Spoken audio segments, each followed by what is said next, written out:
কোনোদিন রাতে যদি মন উদাস হয়ে থাকে আর ঘুম না আসে, তাহলে এই কথাগুলো চিন্তা করে ঘুমানো দরকার।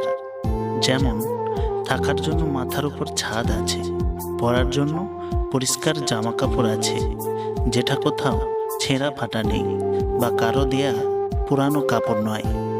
আর তাজা রান্না করা খাবার খেতে পারছি, কারো বেঁচে যাওয়া খাবার নয়। আর নিজের হাত পা সুস্থ আছে, নিজের ইচ্ছা মতো ওঠা বসা করতে পারি, চলাফেরা করতে পারি। আর এই পৃথিবীতে এমন অনেক মানুষ আছে যাদের কাছে এগুলোর মধ্যে কিছুই নেই, আর আমাদের কাছে এই সব জিনিসগুলো আছে। তাই উদাস না হয়ে উপরওয়ালার কাছে শুকরিয়া আদায় করা দরকার। তোমার জীবন যথেষ্ট ভালো আছে। সব চিন্তা বাদ দিয়ে বিন্দাস ঘুমিয়ে পড়ো, কারণ এই রাতটা আর ফিরে পাবে না।